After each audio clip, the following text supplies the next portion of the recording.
সবচেয়ে কম বয়সী হিসেবে এমপি অতঃপর মন্ত্রী হয়ে রেকর্ড গড়েন ফারজানা শারমিন পুতুল।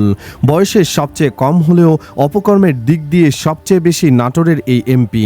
ফার্স্ট লেডি জুবাইদা রহমান এবং প্রিন্সেস জাইমা রহমানের সাথে পুতুলের গলায় গলায় ভাব। সেই ক্ষমতা বলে নাটোরের ত্রাসে পরিণত হয়েছেন পুতুল। পুতুলের নেতৃত্বে বিএনপির অভ্যন্তরীণ কোন্দল, পতিত আওয়ামী লীগের বিতর্কিত নেতাকর্মীদের পুনর্বাসন, এলাকার হাট ও ঘাট বালুমহাল দখল, চাঁদাবাজি চরমে পৌঁছেছে।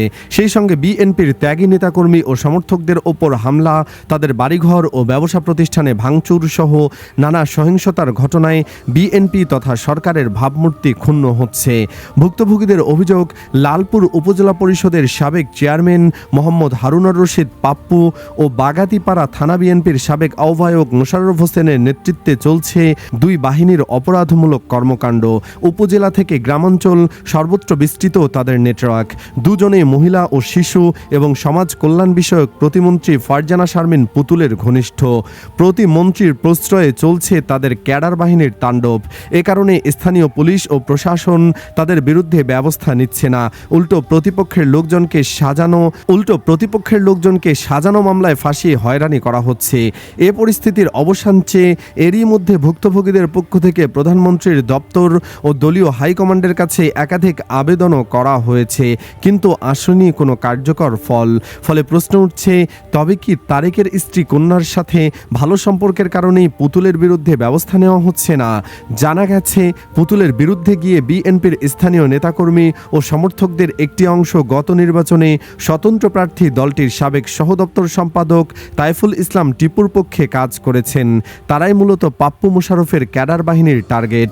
নির্বাচনের পর থেকেই টিপুর অনুসারীদের মারধর, বাড়িঘরে হামলা ও মিথ্যা মামলায় ফাঁসিয়ে ভয়ের রাজত্ব কায়েম করে চলেছে এই চক্র।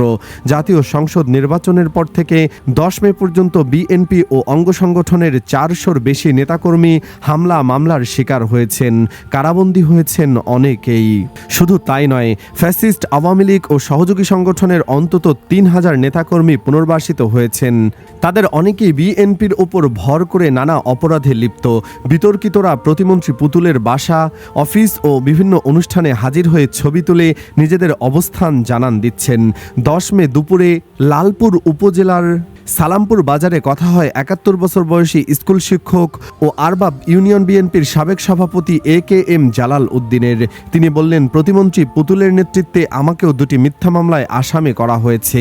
যাদের হাত ধরে স্থানীয় বিএনপি প্রতিষ্ঠিত, তারা এখন একেবারেই নিষ্ক্রিয়। এ সুযোগে হাইব্রিড বিএনপি গঠিত হচ্ছে, ঢুকে যাচ্ছে আওয়ামী লীগের বিতর্কিত নেতা কর্মীরা। প্রতিমন্ত্রী পুতুলের প্রতিহিংসার কারণে দলের জন্য যারা নিবেদিত প্রাণ, তারা এখন অনেক দূরে। সুবিধাবাদীরা তার কাছে সবচেয়ে বেশি দামি। এভাবে চলতে থাকলে পুতুলের হাত ধরে নাটোরে বিএনপির সর্বনাশ হয়ে যাবে।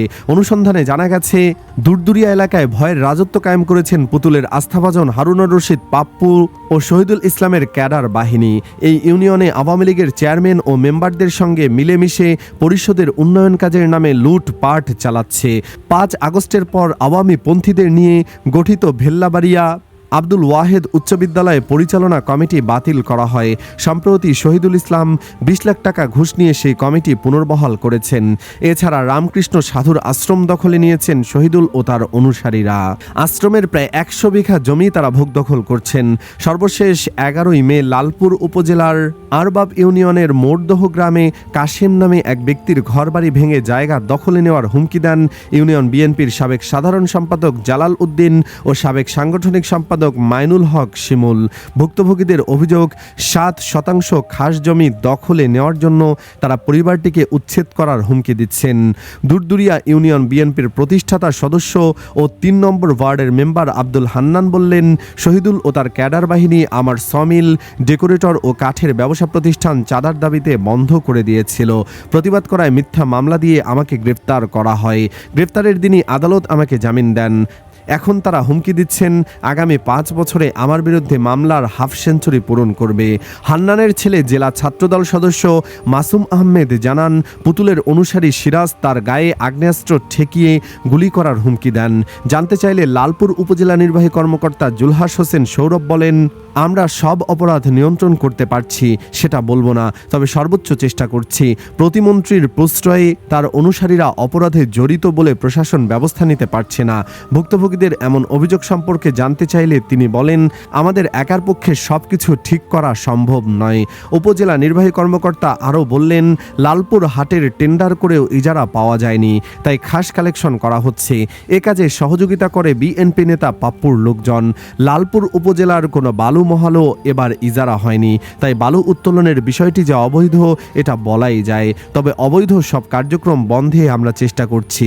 লালপুর থানা যুবদলের সাবেক সাধারণ সম্পাদক ওয়াহিদুজ্জামান সরকারের অভিযোগ, আওয়ামী লীগের বিতর্কিত যেসব নেতাকর্মী বিএনপিতে ভিড়েছে তারাই এখন বেশি বেপরোয়া। বিএনপির ত্যাগী নেতাকর্মীদের উপর হামলায় তারাও অংশ নিচ্ছে।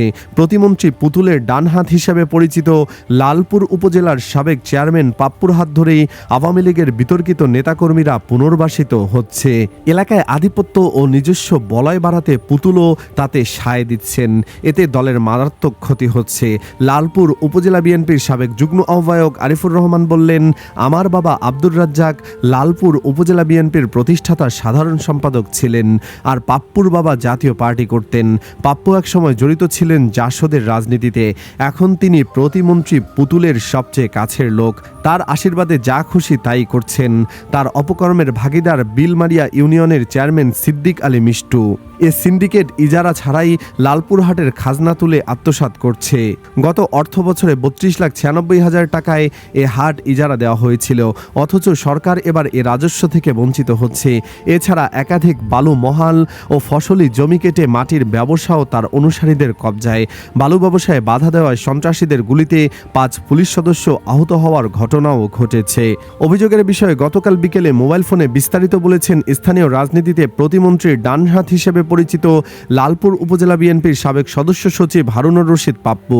তিনি বললেন, যারা মামলা হামলার অভিযোগ করছেন তারা রাজনৈতিকভাবে দেউলিয়া হয়ে গেছে। ব্যারিস্টার ফারজানা শারমিন পুতুলের ইমেজ ক্ষুণ্ণ করার জন্যই এসব অভিযোগ করা হচ্ছে। আমরা কারো উপর হামলা মামলা করেছি কেউ প্রমাণ দিতে পারবে না, বরং ভোটের আগে বিদ্রোহী প্রার্থী বিএনপির লোকদের বিপুল টাকায় কিনে নিয়েছেন, তারাই এখন অপপ্রচার চালাচ্ছেন। বাগাতিপাড়া উপজেলা বিএনপির সাবেক সভাপতি মোশাররফ হোসেনও তার বিরুদ্ধে সব অভিযোগ অস্বীকার করে বলেন, স্থানীয় বিএনপির নেতাকর্মীরা কোনো ধরনের সন্ত্রাসী কার্যকলাপের সঙ্গে যুক্ত নয়। এখানেই শেষ নয়, পুতুল প্রতিমন্ত্রীর চেয়ারে বসার পর তার ঘনিষ্ঠদের হাত ধরে লালপুর ও বাগাতিপাড়ায় আওয়ামী লীগ ও সহযোগী সংগঠনের অন্তত 3,000 নেতাকর্মী পুনর্বাসিত হয়েছেন। লালপুরের ওয়ালিয়া ইউনিয়নের সাবেক চেয়ারম্যান ও ইউনিয়ন আওয়ামী লীগের সভাপতি আনিসুর রহমান মাস্টার 5 আগস্টের পর আত্মগোপনে চলে যান। জাতীয় সংসদ নির্বাচনের পর পুতুলের অনুসারীদের হাত ধরে তিনি এলাকায় ফিরেছেন। জানা যায়, লালপুর উপজেলার 15টি ইউনিয়নের মধ্যে মাত্র 4টির চেয়ারম্যান বিএনপি পন্থীরা, অন্য চেয়ারম্যান আওয়ামী লীগের বিভিন্ন পর্যায়ের নেতা, অথচ তারা সবাই পুতুলের অনুসারীদের সঙ্গে মিলেমিশে ভাগবাটোয়ারা করে নির্বিঘ্নে পরিষদের কাজকর্ম চালিয়ে যাচ্ছেন। দুটি উপজেলায় পুনর্বাসিত আওয়ামী লীগ নেতাকর্মীরা এবং তাদের সংখ্যা 3,000 ছাড়িয়ে যাবে বলে বিএনপির ত্যাগী নেতাকর্মীদের অভিযোগ। সুপ্রিয় দর্শক, এই চিত্র শুধু নাটোরের না, দেশের বেশিরভাগ জেলাতেই এসব চলছে, অথচ বিএনপির এসব মন্ত্রী এমপিদের বিরুদ্ধে কোনো ব্যবস্থা নেওয়া হচ্ছে না। অথচ জামায়াতের এমপি আমির হামজা একজনকে নাস্তিক বলায় তাকে শতভাবে হেনস্থা করা হয়েছে। আপনি চান মন্ত্রী পুতুলকে আইনের আওতায় আনা হোক? কমেন্ট বক্সে জানিয়ে দিন আপনার মূল্যবান মতামত। ভিডিওটি ভালো লাগলে লাইক দিন এবং চ্যানেলটিকে সাবস্ক্রাইব করে আমাদের পাশেই থাকুন। ধন্যবাদ।